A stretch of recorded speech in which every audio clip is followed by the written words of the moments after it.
Today we're going to be tinting the Model Y Juniper, and this is actually 20%, I believe. First off, we are going to go ahead and clean the outside. And you're probably wondering, why do I bother cleaning the outside when you're actually going to be installing the inside? Well, part of the process is you actually have to shrink the film, and when you shrink it, you shrink from the outside because it's a lot easier.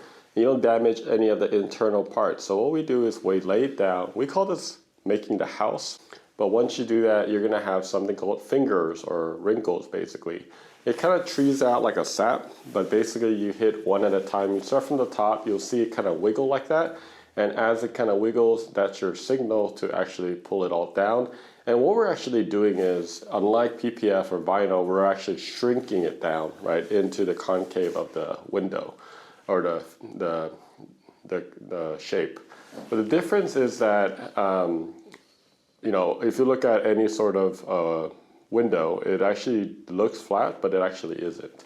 So what we're doing here is we felt like all the contamination usually happens from the person itself.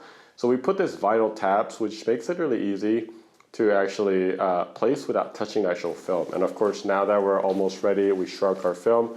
We're cleaning the inside, and we want to be very particular about this clean. This is the most important clean. You really want to clean around the edges.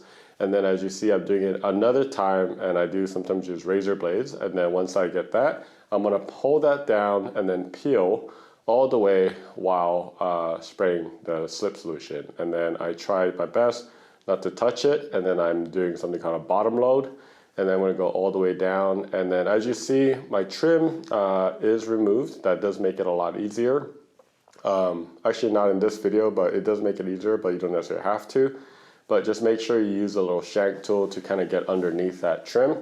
And then you're gonna align it into place. And for tint, you actually don't want it past the edge. That is a very, very important part, or else if it catches, it could fail. So we're gonna go ahead and do the side edge first. We're gonna look at the alignment one more time, and then I'm gonna go all the way in. And then after that, I could push all the rest of the soap down. You'll see some of the bubbles are there because there's some tension from the trim.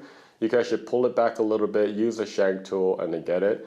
And then I'm gonna do the second time. I'm going about like 60% at this point. The first one was more like 40, mainly because I don't want to put too much force where I'm going to move the film. And then now that I'm doing probably about 70, 80%, and then I'm gonna push everything down. I'm gonna use a shank tool to kind of get under there and make sure I got rid of all of that. Now we're gonna be using the squeegee, getting a microfiber, and then drying out all the edges. Continue to use the shank tool to make sure that this is good. And now your windows are tinted.